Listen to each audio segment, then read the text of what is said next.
What is up mga kabuhok? My name is Balbon and welcome back sa ating unboxing series. Ayan, meron tayong guest for today.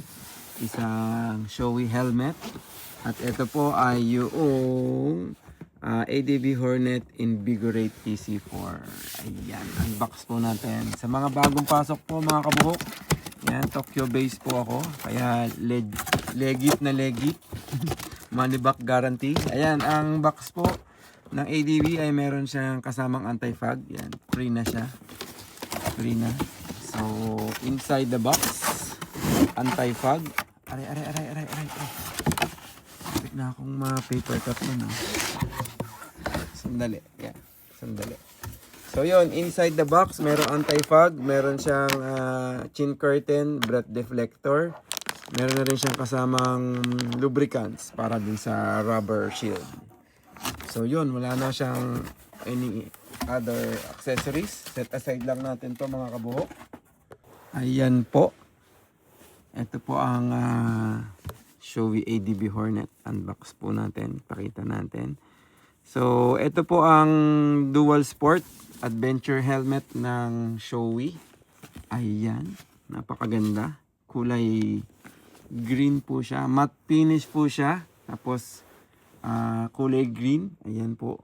Saktong-sakto. Ganda nito. Matte finish po. Ito po yung pinaka-latest.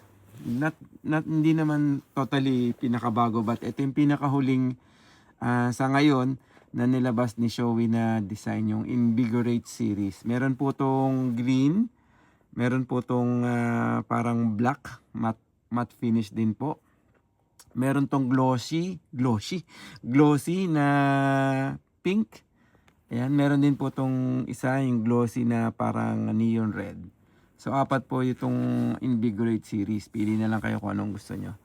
So, yun. Ito po yung dual sport helmet ng Shoei. Medyo staple na po ito. Matagal-tagal na rin itong inilabas. Ayan, kilala na ho natin to.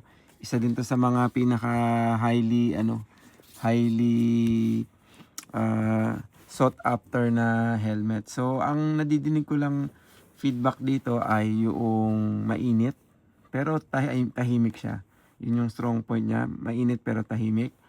Tapos medyo mabigat ng konti. Kung gusto niyo ng medyo ma-ventilated, siguro ibang model.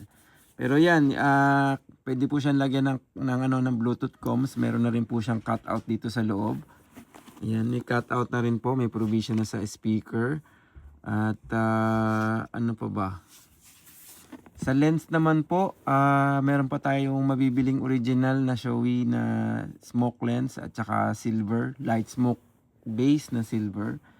Meron din po tayong mahahanapan na photochromic na lens, third party na nga lang. Pero kasi yung photochromic nito diniscontinue na ni Shoei, matagal na eh. Sa mga magtatanong din po, pwede nyo po itong magamit sa street helmet. Tatanggalin po natin yung tuka. Possible po yun. Itutwist po natin dito, tapos itatanggalin natin yung pinaka sa ibabaw. Madali lang din po ito. May mga video na po ako. Pwede nyo po i-check yung aking reels sa Facebook or sa YouTube or sa Instagram or sa TikTok. Ayan. May mga video po ako doon ng tutorial nito. Search nyo na lang po. Pero kung nahihirapan po kayo, pwede nyo po akong i-PM sa mga question nyo. So yun, wala naman akong masasabing iba dito kasi nga matagal na siya. So kung may mga kailangan po kayo sa mga adventure gears nyo, helmet, gloves, boots, or kung ano man, mag-PM lang po kayo sa akin sa Helmet ni Balbon. Ride safe. Peace out.